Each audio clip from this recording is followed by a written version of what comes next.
పుల్వామా దాడి అయినప్పుడు పోయి కొట్టిపడేయలేదా? రకరకాలు చేస్తున్నాం, దేశాన్ని ఒక అగ్రరాజ్యాలతో పాటు చేస్తారు. ఇప్పుడు అమెరికన్ ప్రెసిడెంట్ రెస్పాండ్ అయ్యాడు. At the same time Russian president Russian Putin respond అయ్యాడు. There are there cooperating.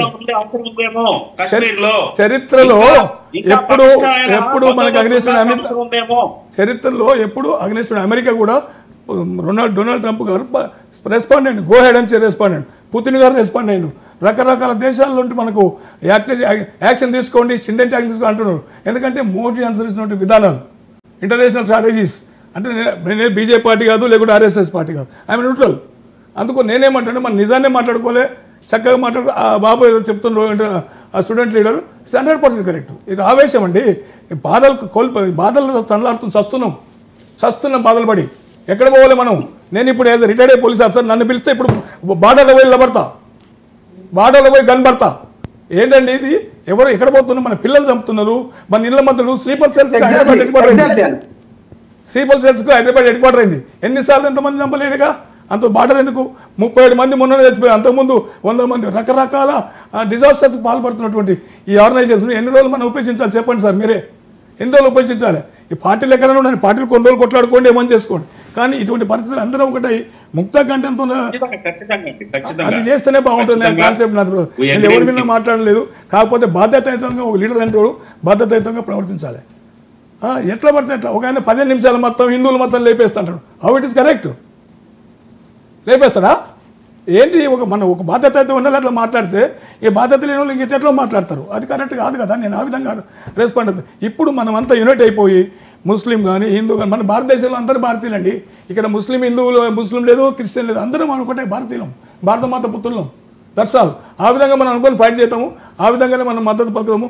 Second ఇవాళ మీటింగ్లో అందరూ మద్దతు పలికింది, మీరు చెప్పినట్లు అంతా కరెక్టే ఉంది. కానీ నిన్న రెస్పాన్సిబిలిటీస్ బట్టి నేను మాట్లాడుతున్నా. అది సారీ టు డిస్ట్రిక్ట్ సార్. ఏంటి పరిస్థితి అసలు?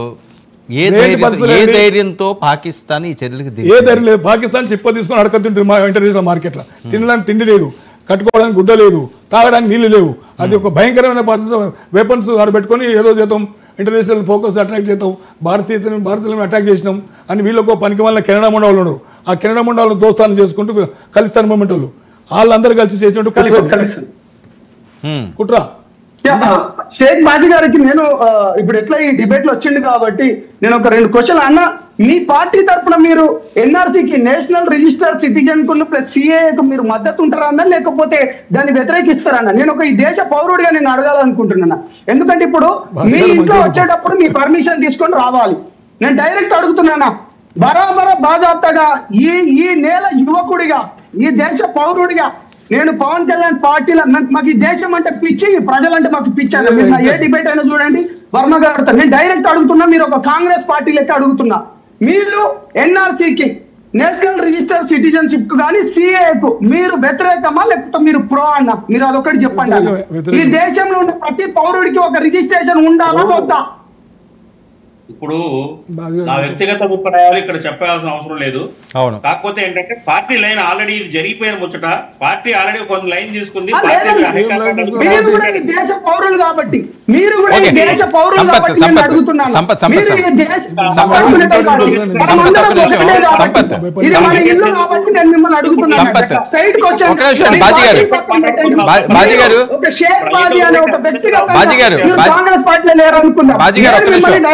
బాజీ గారు ఒక నిమిషం. సంపత్, ఇది టాపిక్ డైవర్ట్ అవుతుంది. ఇప్పుడు దాని గురించి మళ్ళీ వెళ్ళడం కాదు. అసలు పాకిస్తాన్ కి బుద్ధి చెప్పాలంటే ఏం చేయాలి? సైనికులు మోహరిస్తున్నదట బార్డర్లోని. భయపడాల్సిన అవసరం ఉందా? ఇంకా ఉపేక్షించాల్సిన అవసరం ఉందా? సంపత్, యుద్ధం అనేది వచ్చినప్పుడు చాలా స్ట్రాటజికల్ గా మూవ్మెంట్ కావాలి. సడన్ గా అటాక్ చేసేది లేదు. ఎందుకంటే అక్కడ కూడా పాకిస్తాన్ కూడా న్యూక్లియర్ వెపన్స్ ఉన్నాయి, మన దగ్గర ఉన్నాయి. కాకపోతే వెపనరీ పాయింట్ ఆఫ్ వ్యూలో మనమే వేస్తున్నాము. వాళ్ళ స్ట్రాటజీస్ ప్రకారం కొట్టాలి. నేనేమనుకుంటుంటే ఫస్ట్ ఆపరేషన్ చేసి వీళ్ళంతా క్యాంప్స్ అని ఎత్తేయడము, లేకుంటే పీఓకని ఆక్యుపై చేసుకుని పోతే ఆటోమేటిక్గా వారు స్టార్ట్ అవుతుంది. ఓకే సంపత్, నీ అభిప్రాయం ఏంటి? అన్న ఆల్రెడీ వర్మ గారు మనకు ఆల్రెడీ చరిత్ర కూడా ఒకసారి మనం చూసుకున్నాం. పాకిస్తాన్ లాంటి అది ఏంటిదంటే అదే అడక తినే స్థితిలో ఉన్నది. ఇవాళ ఇంటర్నేషనల్ కావచ్చు కానీ లేకపోతే ప్రతిదీ వాళ్ళ కనీసం వాళ్ళ పాస్పోర్ట్ చూసి కూడా వాళ్ళని దగ్గర ఒక 1 or 2 days కూడా ఇమిగ్రేషన్ లో వాళ్ళని కూర్చోబెడుతున్నారు. కనీసం ఏ దేశం కూడా వీసా ఇవ్వాలని పరిస్థితి కూడా ఇవాళ పాకిస్తాన్ ఉంది. ఆ అడక్క తినే నా కొడుకులు కూడా ఇవాళ ఇండియాకు వచ్చి దొంగ దెబ్బతీస్తామంటే అది కుదరని ముచ్చట. ఆల్రెడీ మన కేంద్ర ప్రభుత్వం ఏదైతే ఉందో గతంలోనే సర్జికల్ స్ట్రైక్ ఉరి అనే సర్జికల్ స్ట్రైక్ ని తీసుకుపోయి వాణి దేశంలో ఘర్మే గుసెంగే మారెంగే పకడ్లాయంగా అనుకుంటే చెప్పిండు. డెఫినెట్ గా ఇవాళ బాలకోట్ ఎయిర్ స్ట్రైక్ లాంటివి కావచ్చు. డెఫినెట్ గా ఇవాళ ఒక కేంద్ర ప్రభుత్వం నుంచి నేను ఒక యువకునిగా యువకునిగా ఎందుకంటే నా రక్తం బ్లడ్ బాయిల్ అవుతుంది. ఇవాళ నా ఒక 28 మంది నా భారతీయ బిడ్డలు, అందులో ముస్లిం సోదరుడు కూడా ఉన్నాడు, నేను కాదంటలేను. ఇవాళ ప్రతి ఒక్కడు, అది హిందూ అయినా ముస్లిం అయినా క్రిస్టియన్ అయినా ప్రతి ఒక్కడు ఇవాళ భారతీయ బిడ్డనే. నేనేమంటున్నానంటే నా 28 బిడ్డలను ఎవరైతే ప్రాణాలు తీసుకున్నాడో వాళ్లకు ఒక 5 ఇంతలుగా 10 ఇంతలుగా ఈ కేంద్ర ప్రభుత్వం చర్యలు తీసుకుంటా అనుకుంటున్నాను. డెఫినెట్ గా ఉగ్రవాద మూలాలు ఎక్కడ ఉన్నా గానీ ప్రతి ఒక్క పార్టీ దాన్ని ఖండించాల్సి